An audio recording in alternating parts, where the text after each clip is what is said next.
William James, Carl George Lang. आज हम James Lang सिद्धांत यानी जेम्स लैंग थ्योरी का अध्ययन करेंगे। सन 1884 में प्रसिद्ध अमेरिकी मनोवैज्ञानिक जिनका नाम विलियम जेम्स है, इन्होंने संवेग का अपना एक सिद्धांत प्रकाशित किया और सन 1885 में डेनमार्क के एक दैहिक मनोवैज्ञानिक जिनका नाम कार्ल लैंग, इन्होंने स्वतंत्र रूप से अपना एक सिद्धांत प्रस्तुत किया। इन दोनों मनोवैज्ञानिकों के सिद्धांत में इतनी ज़्यादा एकरूपता थी तो इन दोनों के सिद्धांत को संयुक्त रूप से जेम्स लैंग सिद्धांत यानी जेम्स लैंग थ्योरी का नाम दिया गया। ये सिद्धांत संवेग का सबसे पुराना सिद्धांत है और इस सिद्धांत से पहले ये विश्वास किया जाता था कि पहले संवेगात्मक अनुभूति होती है और तब संवेगात्मक व्यवहार होता है। यानी हम पहले फीलिंग नहीं महसूस करते, पहले हम व्यवहार करते हैं। यानी पहले हमें दुख का अनुभव होता है और तब हम रोने का व्यवहार करते हैं। लेकिन विलियम जेम्स और कार्ल लैंग ने इस विचार को नहीं माना और उन्होंने कहा कि संवेगात्मक व्यवहार पहले होता है और संवेगात्मक अनुभूति बाद में। यानी हम पहले रोने का व्यवहार करते हैं और उसके बाद हमें दुख का अनुभव होता है। उनके अनुसार जब कोई संवेगात्मक परिस्थिति उत्पन्न होती है तो व्यक्ति के शरीर में कई शारीरिक परिवर्तन होते हैं और जब इन शारीरिक परिवर्तनों की सूचना व्यक्ति को होती है, यानी व्यक्ति उन शारीरिक परिवर्तनों का प्रत्यक्षीकरण करता है, तब उसे संवेगात्मक अनुभूति होती है। आइए अब हम जेम्स लैंग थ्योरी को इस डायग्राम के माध्यम से समझ लेते हैं। इस चित्र में आप देख सकते हैं कि ज्ञानेंद्रियाँ दिखाई गई हैं। ये जो ज्ञानेंद्रियाँ होती हैं ये हमारे शरीर में 5 होती हैं, आँख, नाक, कान, जीभ और त्वचा, जिनसे हम विभिन्न प्रकार का ज्ञान प्राप्त करते हैं। तो जब हमारी ज्ञानेंद्रियों के सामने कोई संवेगात्मक परिस्थिति यानी कि उद्दीपक आता है तो हमारी ज्ञानेंद्रियों में स्नायु प्रवाह उत्पन्न होता है जो कि कॉर्टेक्स में जाता है। ये मार्ग दिखाया यानी स्नायु प्रवाह 1 नंबर से जो है कहाँ पर जाता है, कॉर्टेक्स में जाता है।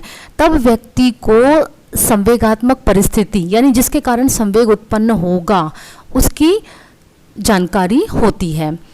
पर कॉर्टेक्स क्या करता है? कॉर्टेक्स इसकी सूचना यानी ये जो संवेगात्मक उद्दीपक है या परिस्थिति है इसकी सूचना मांसपेशियों में और हमारे आंतरिक अंगों में यानी ग्रंथियों में भेजता है, जिसके कारण हमारी जो ग्रंथियां होती हैं उनमें और जो मांसपेशियां होती हैं उनमें शारीरिक परिवर्तन होने लगते हैं। इनको प्रभावक बोलते हैं। ये जो मांसपेशियां और ग्रंथियां होती हैं इनको प्रभावक यानी इफेक्टर्स बोलते हैं। तो इनमें विभिन्न प्रकार के शारीरिक परिवर्तन होने लगते हैं। जब इन शारीरिक परिवर्तनों की सूचना कॉर्टेक्स में पहुंचती है तब हमें संवेग का अनुभव होता है। यानी ये थ्योरी ये बताती है कि पहले संवेगात्मक परिस्थिति का प्रत्यक्षीकरण होता है, उसके बाद संवेगात्मक व्यवहार होता है और फिर संवेग की अनुभूति होती है। यानी हमने पहले मान लीजिए एक सांप देखा या कुत्ता देखा, ठीक है, उसकी सूचना कॉर्टेक्स में पहुंची। कॉर्टेक्स ने इस उद्दीपक यानी जो हमने सांप या कुत्ता देखा है उसकी सूचना मांसपेशियों और ग्रंथियों में भेजी, जिसकी वजह से हमारी मांसपेशियों और ग्रंथियों में कुछ शारीरिक परिवर्तन होते हैं, जैसे दिल की धड़कन का बढ़ जाना, पसीना आना, या फिर मांसपेशियां के द्वारा हम भागने का व्यवहार करते हैं। हाथ पैरों में मांसपेशियां होती हैं जिनसे हम भागने का व्यवहार करते हैं। तो इन परिवर्तनों की सूचना जब कॉर्टेक्स में पहुंचती है तब हम संवेग का अनुभव करते हैं, यानी फिर हम भय का अनुभव करते हैं सांप को देखकर। अपने सिद्धांत की पुष्टि में जेम्स ने लिखा है कि हम दुख का अनुभव करते हैं क्योंकि हम रोते हैं, क्रोधित होते हैं क्योंकि हम मारते हैं, हम डरते हैं क्योंकि हम कांपते हैं। ऐसी बात नहीं है कि हम रोते, मारते या कांपते हैं क्योंकि हम दुख, क्रोध या डर का अनुभव करते हैं। मेरा यह सिद्धांत मेरा सिद्धांत यह है कि किसी उत्तेजनात्मक वस्तु को देखकर हमारे शरीर में परिवर्तन होते हैं और इन परिवर्तनों की जो अनुभूति होती है वो संवेग है। तो ये जेम्स लैंग के खुद के शब्द हैं और जेम्स लैंग ने अपने सिद्धांत के पक्ष में कुछ तर्क यानी कि प्रमाण प्रस्तुत किए थे, जो कि इस प्रकार से हैं।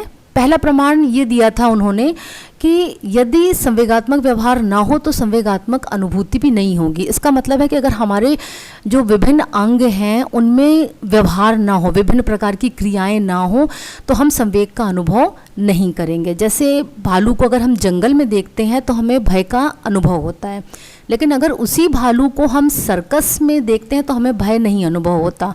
ऐसा क्यों होता है? इसलिए क्योंकि जंगल में भालू को देखकर हम भागने का व्यवहार करते हैं, जबकि जब हम सर्कस में भालू को देखते हैं तो हम भागते नहीं हैं। इसलिए जंगल में भालू को देखकर जब हम कांपते या भागने जैसी शारीरिक क्रियाएं यानी कि व्यवहार करते हैं तो हमें भय का अनुभव होता है, लेकिन जब हम सर्कस में इस तरह के भालू को देखते हैं तो हम भागते नहीं हैं, ना ही हम कांपते हैं, इसलिए हमें भय का संवेग बिल्कुल भी अनुभव नहीं होता। दूसरा प्रमाण जेम्स के द्वारा ये दिया गया है कि यदि हम अंधेरे में अचानक से कोई वस्तु देखते हैं तो उसको देखने से हमारे हृदय की गति, सांस की गति जो होती है वो मंद पड़ जाती है या कुछ समय के लिए रुक जाती है। तो इसके रुकने से पूर्व हमें भय का अनुभव नहीं होता, बल्कि जब हृदय गति और सांस की गति रुक जाती है तब हमें उसके बाद संवेग का अनुभव होता है। तृतीय प्रमाण ये दिया गया है कि जो मादक पदार्थ होते हैं, जैसे शराब हो गई, मद्य या फिर अन्य जो उत्तेजक पदार्थ होते हैं, उनके सेवन से व्यक्ति के शरीर में कुछ शारीरिक परिवर्तन होते हैं और जिससे खुद अपने आप ही विभिन्न प्रकार के संवेग जैसे आमोद, साहस आदि उत्पन्न होते हैं। चौथा प्रमाण दिया है कि यकृत के रोग जो होते हैं उनके कारण व्यक्ति में अवसाद और चिड़चिड़ापन आता है, यानी रोगों के कारण भी संवेग उत्पन्न होते हैं। और स्नायुविक रोग जो होते हैं वो निराशा और भय उत्पन्न करते हैं। पांचवा प्रमाण जेम्स ने दिया है कि कृत्रिम या बनावटी ढंग से जब शारीरिक अंगों की अभिव्यक्ति प्रदर्शित की जाती है तो उससे संवेग उत्पन्न होता है। जैसे जो फिल्म और नाटक में काम करने वाले कलाकार होते हैं, जब वो अभिनय करते हैं तो वो कृत्रिम हाव भाव का प्रदर्शन करते हैं, तब उन्हें उसी से संबंधित संवेगों का अनुभव होता है, यानी कि बनावटी व्यवहार उनमें संवेग जागृत कर देता है, जिससे कि उनका जो अभिनय होता है वो बिल्कुल रियल हो जाता है। अब हम संवेग के सिद्धांत की कुछ आलोचनाओं पर नज़र डाल लेते हैं, जिनमें सबसे पहली आलोचना शेरिंगटन महोदय ने की है। शेरिंगटन ने इस सिद्धांत की आलोचना करते हुए कहा है कि संवेगात्मक व्यवहार वास्तव में संवेगात्मक अनुभूति का आधार नहीं है, यानी जो संवेगात्मक अनुभूति होती है, जो हमें संवेगों का अनुभव होता है, वो संवेगात्मक व्यवहार पर डिपेंड नहीं करता। इसके लिए उन्होंने एक्सपेरिमेंट किया और उन्होंने एक कुत्ते की गर्दन के पास से कुछ ऐसे नर्व्स को काट दिया जिससे कि जो आपका फिजिकल डिस्टर्बेंस होता है, यानी जो शारीरिक उपद्रव होते हैं, उनकी सूचना कॉर्टेक्स में जाना बंद हो गया। तो इसके बावजूद भी कुत्ते में भय, क्रोध आदि संवेग देखे गए। दूसरी आलोचना कैनन ने की है और उन्होंने भी इस सिद्धांत को स्वीकार नहीं किया, यानी जेम्स लैंग के सिद्धांत को स्वीकार नहीं किया।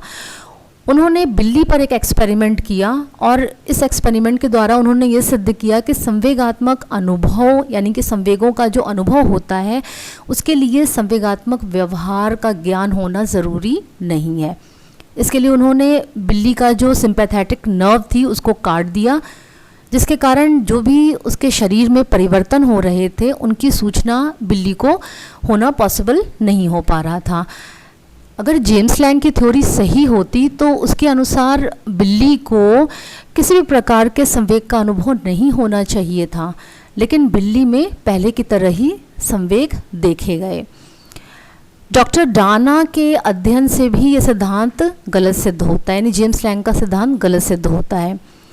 उन्होंने एक ऐसी महिला पर अध्ययन किया जो कि घोड़े से गिर गई थी और घोड़े से गिर जाने के कारण उसका जो सहानुभूतिक स्नायु था वो नष्ट हो गया था। तो उसकी वजह से जो भी शारीरिक परिवर्तन थे उनकी सूचना कॉर्टेक्स तक नहीं जा पा रही थी।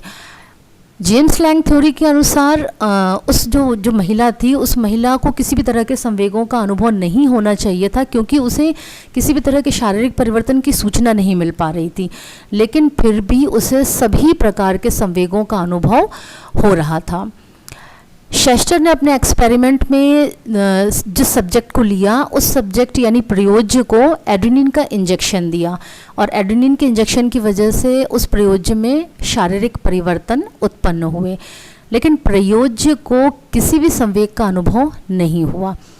अगर जो शारीरिक परिवर्तन है वो ही संवेगात्मक अनुभूति का आधार होते तो उस प्रयोज्य को संवेग का अनुभव होना चाहिए था, जबकि ऐसा नहीं हुआ। आर्चर ने अभिनेता अभिनेत्रियों का अध्ययन किया और उन्होंने पाया कि उन्हें उसी तरह के संवेगों का अनुभव नहीं होता है जिस तरह के व्यवहार का वे अभिनय करते हैं, यानी जो वो एक्टिंग करते हैं सेम वैसा ही उन्हें संवेग अनुभव नहीं होता। वो रोने का अभिनय ज़रूर करते हैं पर उन्हें दुख का संवेग अनुभव नहीं होता। तो इन आलोचनाओं के द्वारा ये स्पष्ट है कि ये सिद्धांत जो है वो उसमें कई गलतियां हैं, लेकिन फिर भी विलियम जेम्स पहले मनोवैज्ञानिक थे जिन्होंने संवेग में शारीरिक परिवर्तन के महत्व का व्यवस्थित अध्ययन किया, सिस्टमेटिकली अध्ययन किया, और संवेग का ये प्राथमिक सिद्धांत है, यानी सबसे पहला थ्योरी है इमोशन का। तो ये सिद्धांत आज भी जीवित है और अपनी इम्पोर्टेंस के कारण ये कल भी जीवित रहेगा। अगर आपको ये वीडियो अच्छा लगा तो मेरे चैनल को सब्सक्राइब करें, लाइक करें, शेयर करें और बेल आइकन प्रेस करें। धन्यवाद।